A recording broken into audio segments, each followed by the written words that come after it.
back with more of Poet the Poet, and our next guest is the charming and alluring and everything you could possibly want in a poet and a lady, and that's Heidi Rain. Really pleased to have Heidi along with us this time. Heidi has been writing poetry since the age of 8, which is only a couple of years ago, I think, and just began performing recently, a couple of years ago, at our new Press Moroccan Star reading that's in downtown Brooklyn. Now she's hosting it, so it's absolutely remarkable about how quickly you can rise in the new press hierarchy, but that's how it goes.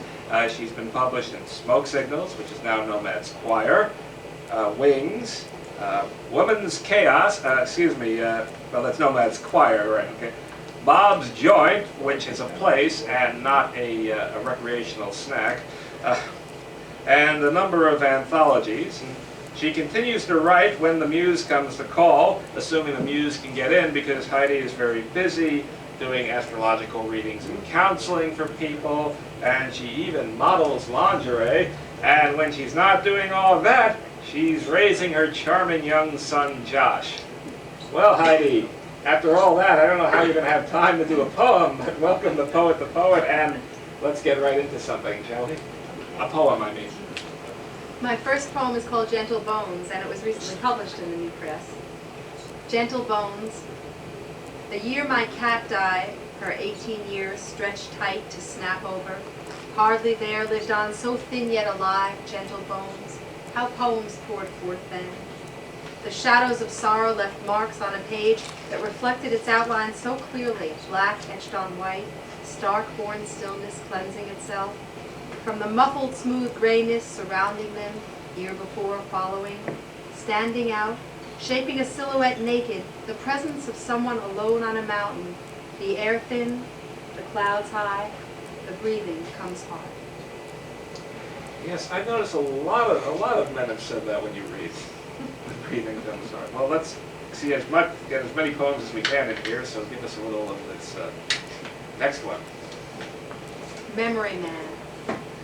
In my memory, your image is that of dapper, an anachronism in your own time, in my time. You moved me back eons before the hippies into preteen romance fantasies, where handsome, tall, dark men asked girls to be theirs, and then were married. And my image of you, well-dressed, polished, handsome, always doubting, though, your beauty, thus put forth in graceful modesty, your nervousness becomes a charge, your hesitation, foreplay.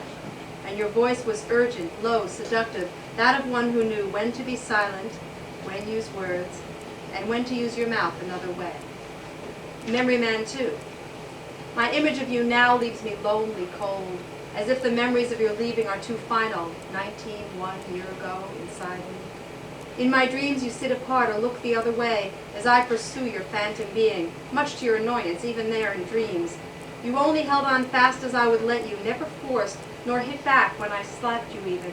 As I was quite senseless then, being married to a gem, I didn't then appreciate until the years and silent memory have polished you to high tone, sparkling, as you've now become an edifice of irony to me.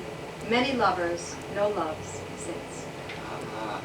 Tell me, Heidi, appointments with the muse notwithstanding, do you ever do an astrological chart for yourself to tell you when it would be a good time to come up with a poem, or is that a conflict of interest?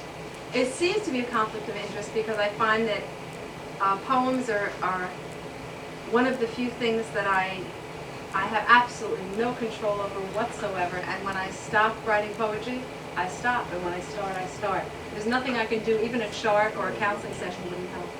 There's no control over the poetry. Now, that's kind of how I feel about our publisher, but perhaps we can get into another poem. Okay. Feeling your body, seeing your face. I'm up way before dawn, feeling your body, seeing your face. Although you're not here with me, feeling your body, seeing your face. I can't seem to want to sleep, feeling your body, seeing your face. Recent memories awaken me, feeling your body, seeing your face. Forsaking the future, I cling to the past, feeling your body, seeing your face. Can't believe this could happen, feeling your body, seeing your face. There's little to do now but live on and wait till I'm feeling your body, seeing your face. Or vice versa. Or vice versa. Tell me, Heidi, I understand you're a great fan of Brooklyn. I am. What do you really like about Brooklyn? Oh, God, there's so many things that rush to my mind. I like the noise of people talking and yelling to each other in Brooklyn. My first home in Brooklyn was right near the Moroccan Star on right off Court Street on Amity. And I remember I'd come home from the subway and stand on Court Street, and I would get on the subway after coming home from Manhattan, which is too intense for me and too fast. And I would just hear these people calling to each other. It felt like music. I love it there. You see that? There's life out of Manhattan. And speaking of life, ooh, this one's going to be very, very alluring. Why don't you do this one over here? Soft music. You're playing so softly I can hardly hear the music that awakens you to sleep. And sometimes feelings live so deep in you that words don't even start to tell their story. And the way I feel your passion rise surrounds and overwhelms me with its gentleness, and also lets me know in no uncertain terms you're not inside me yet. I have my wishes loudly, feel my pulse surge, drowning out the sweet, soft sounds your quiet music makes. Goodness, I'm blushing.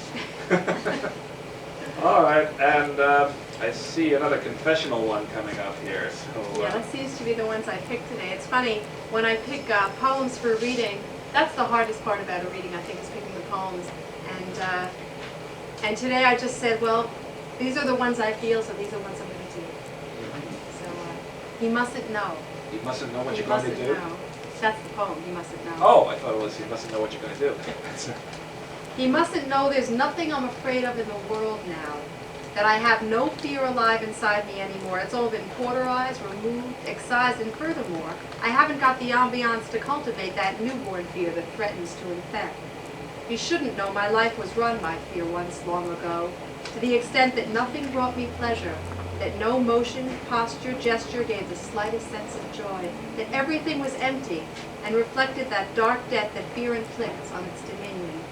No, he cannot know. I fear no more, that every risk's a wild adventure, even loving him, or might be, if he's close enough.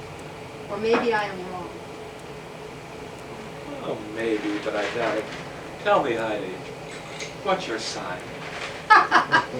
Well, since astrology is so much more complex art and science, I really couldn't say that without describing my whole chart, which I don't know if there's really time for.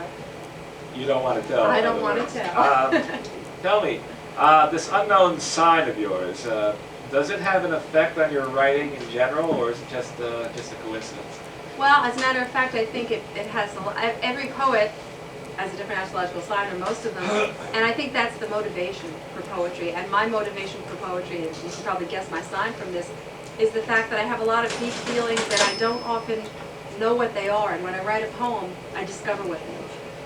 I get the feeling that your sign is actually, don't even think of parking here. Often. Got a quickie in there? Yes, as a matter of fact, I do. Uh-huh. Lost language. There's nowhere to go with these feelings. So once again, paper to pen, your pen, soaking them up as my fingertips scurry to send them, like smoke signals, Sanskrit, language suffused with great meaning, but lost now in time. The translation is not quite telling what needs to be said. Interesting show we're having today. We've gone from lost luggage to lost language. What possessed you to write this one? I guess it was a big relief that I finally was writing again, because there are often big stretches of time when I don't write, and I find this is really sort of ironic, and it puts a lot of philosophical questions in my mind. When I'm really happy, I don't write. It's like I'm too happy to write. Why write about it? Why don't I just live it? Meanwhile, as soon as things get rough, there's a poem again. It's almost like consolation. So that was what this poem was. I feel the same way. The worse my life gets, the wilder the poetry becomes. That's right. I imagine there's going to be a sequel involving found language I would hope so. in coming down the pike at some point, which we'll probably hear in Brooklyn at some point. And you've done a lot of interesting things. You have a chapbook out, I believe, which is Autumn When She Speaks. Autumn When She Speaks. Autumn has never spoken to me personally because I'm more of a summer person. But there's a lot of falling leaves and dropping barometers and falling relationships and other things like that, and even a little therapist's advice, if that's your idea of a good time. It's a very entertaining chapbook.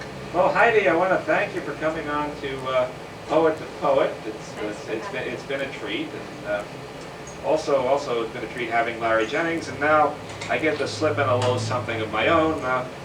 I was talking about a certain breakfast earlier. I have another breakfast in mind for this poem, which is a power breakfast, and that's how you get your energy in the morning. You have a power breakfast. So we get to this poem. This oatmeal tasted radioactive. The milk is flashing funny colors too, and the yellow death, the low cholesterol egg substitute, is runny. The sliced bananas and raisins are spelling out bewildering hazard warnings. The jelly donuts got the cruller shot condemned. I decided to eat breakfast in bed this morning, so when it gets me, I won't have quite so far to drop. So we always try to throw in a little body English there for that. And so we come to the end of another exciting edition of Poet to Poet, and I'm very glad that you decided to join us and decided to stick all the way through. I'm sure it was worth it listening to Larry Jennings and Heidi Rain, and so this is Robert Dunn saying until next time,